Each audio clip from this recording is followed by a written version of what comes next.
It's a new weekly program. Our job is to add in-depth analysis to one big question from the news. We hope you like it. You're listening to the BBC World Service. This is Helena Merriman with The Inquiry.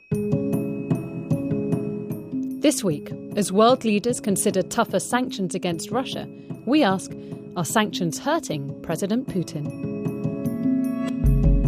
On the 27th of February this year, over 100 pro-Russian gunmen dressed in army fatigues stormed the Crimean parliament.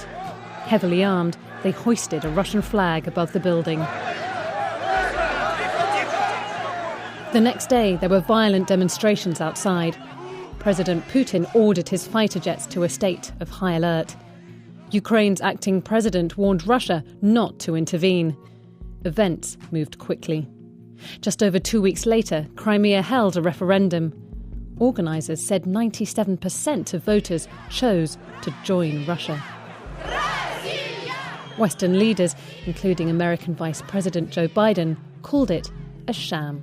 As long as Russia continues on this dark path, they will face increasing political and economic isolation. The West's response started small. The US and the EU placed travel bans on fewer than 24 Russian officials and froze their assets. But as spring turned to summer, fighting in Ukraine spread. Dies verletzt die Grundfesten unserer europäischen Nachkriegsordnung. Citing reports of an advance of Russian troops into Ukraine, Germany's Angela Merkel addressed the Bundestag on what she called a dramatic situation. Es wird immer klarer. Es handelte sich von Anfang. It's become clear, she said, right from the start, that this isn't a fight within Ukraine, but a conflict between Russia and Ukraine. The West stepped up the sanctions. By September, they'd gone far beyond travel bans and asset freezes, targeting energy, defence and finance. Mr. Putin said the sanctions would backfire.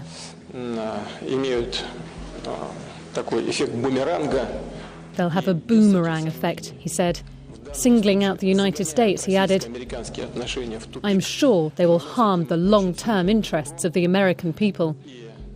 Never mind the Americans. Our question this week is simple. Are sanctions hurting President Putin?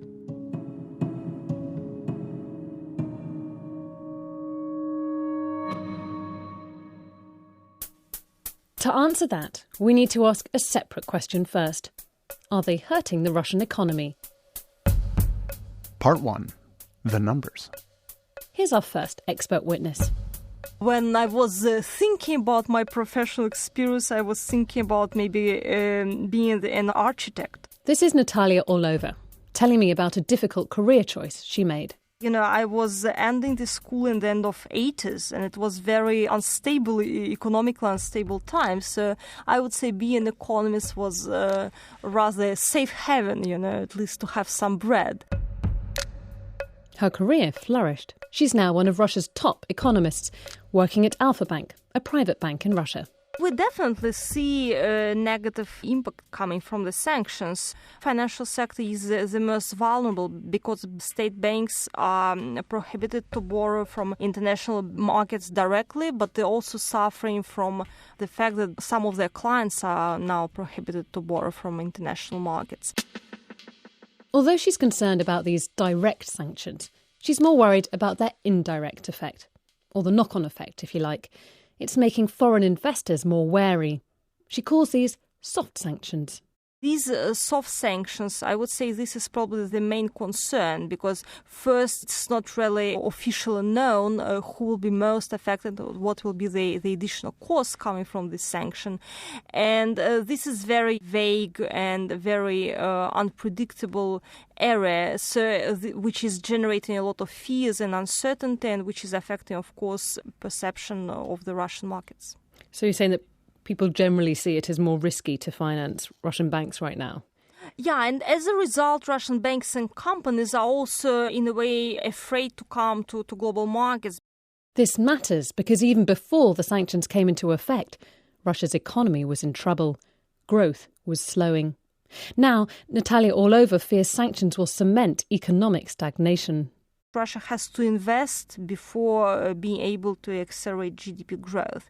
And it's quite obvious that in the current global environment with the sanction fears, it is very hard to expect private, local or foreign capitals will come to finance some investment projects in Russia. So my concern is really about the fact that the economy is stagnant and that these can last for some years. Also that there is no obvious exit from this stagnation. So that's the big picture. How does this affect ordinary Russians? Well, sanctions have become a kitchen table issue. Moscow responded to sanctions by banning imports of food from the West, and prices have begun to rise. Inflation is my biggest concern in case of Russia. The acceleration of inflation is definitely related to sanctions. Russia was very dependent on imports of food from European countries, and it will take a while, to launch this import substitution. Do you notice this yourself then when you go shopping? Absolutely. The increase of prices for fish and also the quality of these products, because before the choice of products was much, much larger. So, this is definitely what everybody in Russia can feel when going shopping. Inflation is now at 8%. That's a 4-year high. And one of the reasons everything's getting more expensive is that the ruble has plummeted. In the first week of November, it dropped more than 10% in 48 hours. In these uncertain economic times, some analysts have been unable to resist the temptation to draw comparisons with Russia in the 90s. The economy is much stronger now, but the comparison is perhaps not as irrelevant as it might seem, mostly because memories of those times are so vivid. Natalia Orlova remembers foreign exchange students coming to the country. The young people were coming and visiting Soviet shops like an exhibition, because they have never seen such shops in the West. Really, the shops which you had only bread and some apples, I think. So there were no other products at all. So it was a funny time. Hold on to that thought as we come to part 2. We've heard that sanctions are weakening Russia's economy. So does that mean they're now hurting President Putin politically? Part 2. Vox Populi. Here's our next expert witness. So my name is Evgeny Larin. I'm an entrepreneur. I have a business. I've been in business for 3 years already. I've started here in Vladivostok. Evgeny Larin sells travel accessories, like those suitcase protectors you see at airports. He has an unusual working day. We're speaking to him for a specific reason. You'll find out in a minute. Most of the time I work with Moscow, even though I live here in Vladivostok. So my work day starts at 6 or 7 p.m. and ends in 1 a.m. Because of the time difference? Yeah. So how does someone in Vladivostok, 10,000 kilometres away from Moscow, view the sanctions? As a businessman, what I've noticed, the biggest problem are the currency rates. Just 1 year ago, 1 USD cost 42 rubles. Today, it's 50% more. It's a really big problem. So, as we heard earlier, it's inflation that's causing the biggest problems. But here's what's interesting about Evgeny Larin. He does blame inflation on sanctions. So you might expect him to be angry at the president. After all, it's his actions in Crimea that brought on the sanctions. But he isn't. Here's why. The reason of sanctions is not the Crimea, the recent policy of Russia, and the Russia becoming stronger, which does not really suit some countries. So instead of sanctions damaging his support for President Putin, they've confirmed a suspicion of his that the West is targeting Russia because it doesn't like how strong it's become. Remember Natalia Orlova talking about her memories of the tough times of the early 90s? Well, to many like Evgeny Larin, it's President Putin who restored the world's largest country to greatness after it almost collapsed. So ordinary Russians aren't going to abandon him easily. It's good to be a proud citizen, when you feel that your country means something, makes you as a person feel like meaning more in the world. Yeah. And does Putin make you feel proud? Well, sometimes yes, because looking back to Russia in the 90s, after the fall of USSR, our country wasn't so strong. Other countries, they didn't really consider our opinion. And now, well, to me, the situation has changed. And why does that matter to you?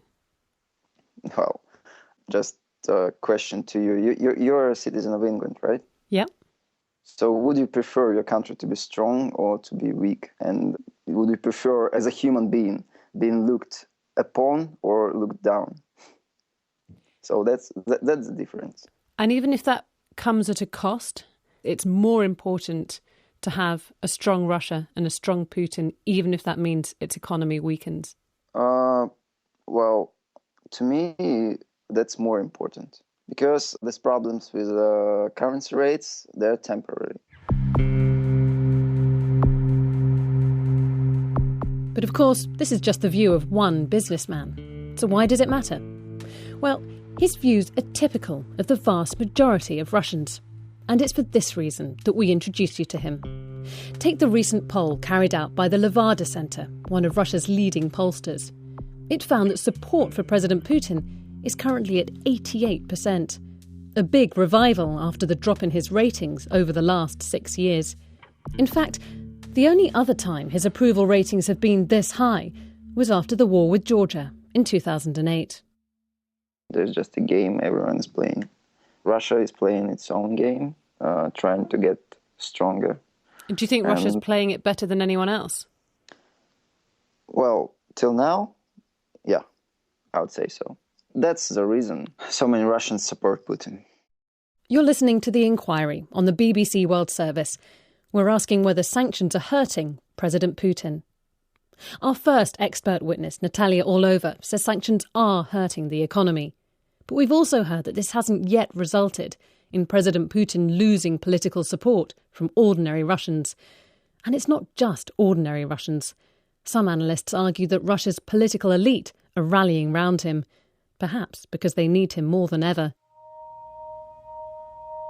So does this mean that sanctions are a misguided strategy?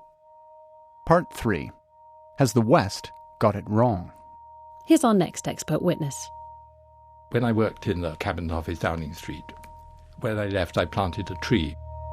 And I planted a hawthorn tree on the basis of the lines from Henry VI, where it says, "Gives not the hawthorn bush a sweeter shade to shepherd looking on his silly sheep, than doth the rich embroidered canopy to kings that fear their subjects' treachery." I thought it'd be good for the Prime Minister to think on that.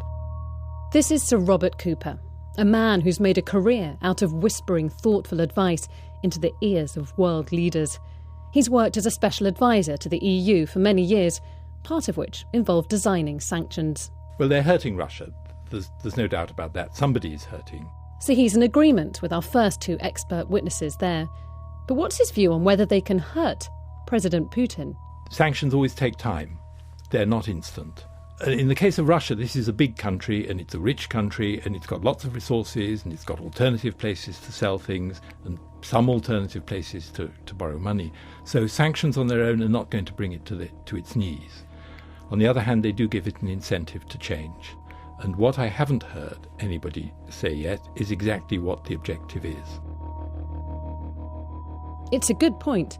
It's surprisingly difficult to find clear statements outlining exactly what the specific objectives of the sanctions are. It's easier to understand the mood in which they were created.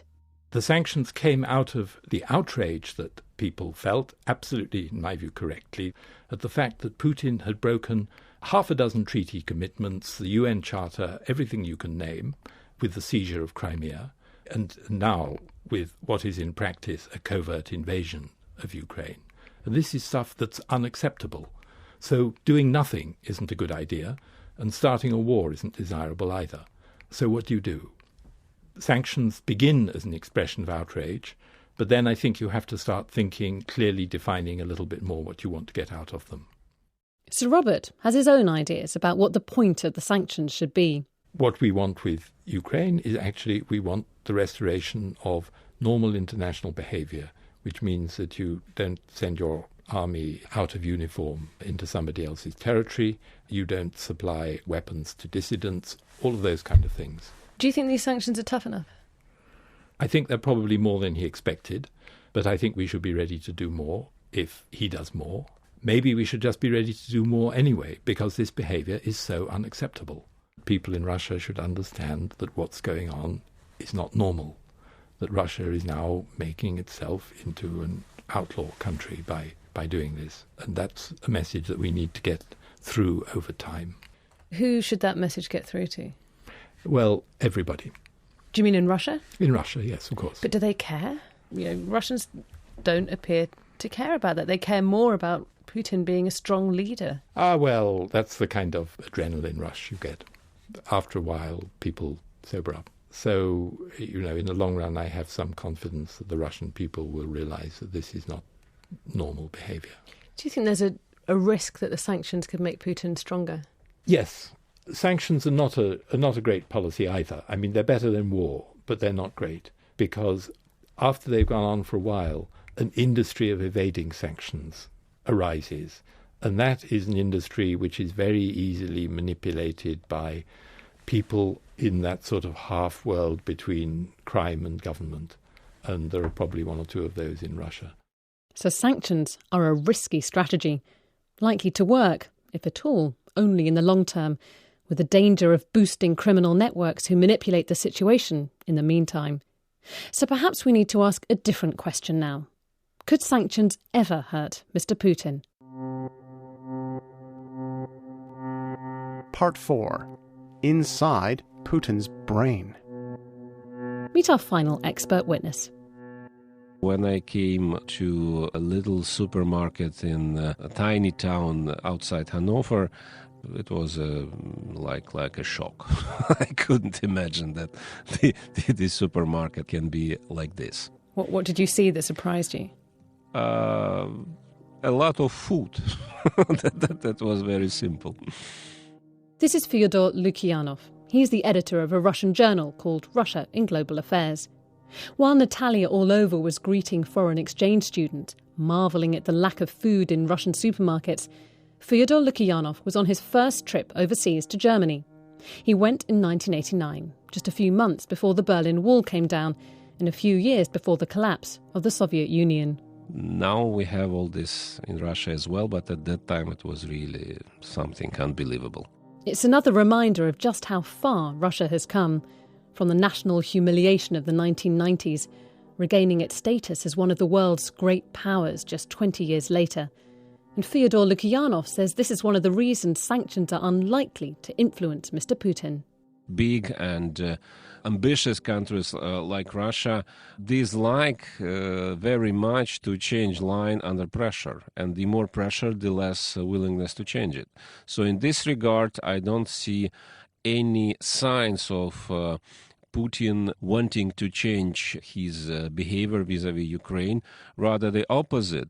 If he's not going to change his behaviour then, what is his reaction to the sanctions?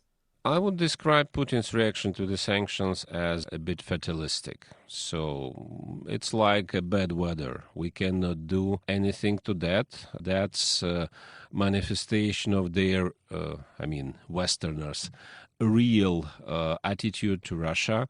So that's too bad, but what we can do? Bad weather. Not quite what the EU and the US had in mind.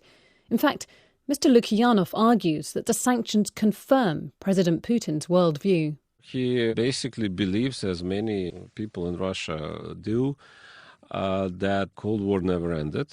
Western Cold War against Russia is seen here as almost as a norm.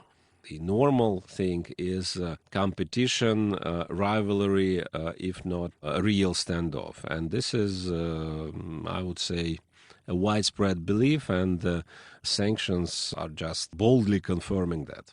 So the sanctions are playing into President Putin's hands politically, in the grand narrative he weaves for the Russian people about its relationship with the West.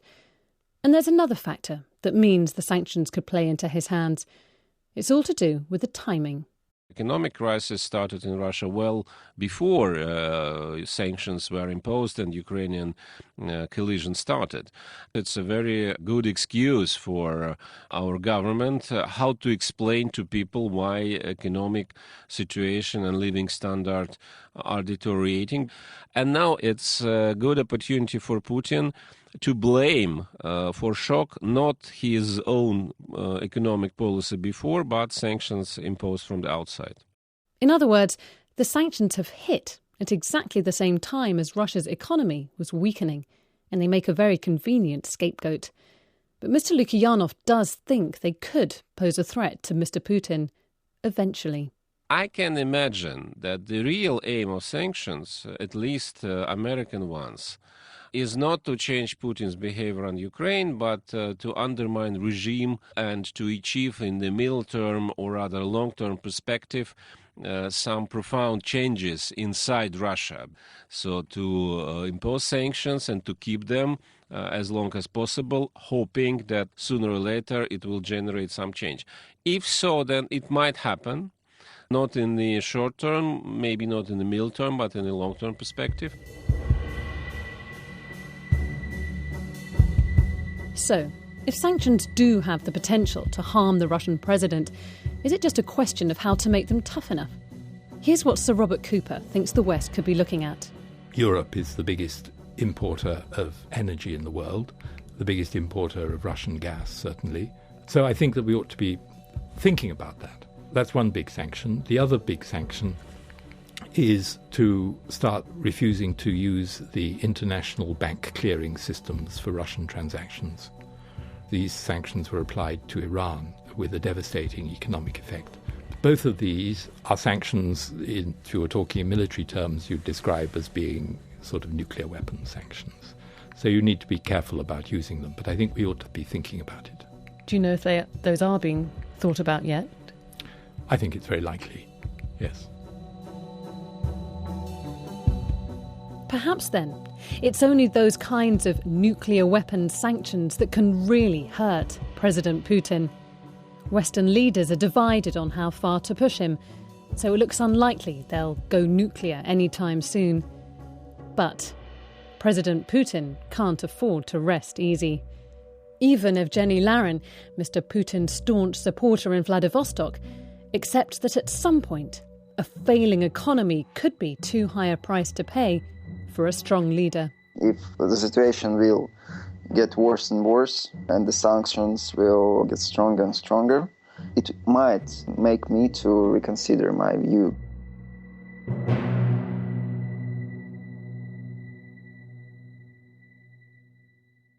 The Inquiry is produced in London by Charlotte Pritchard and me, Neil Rizal.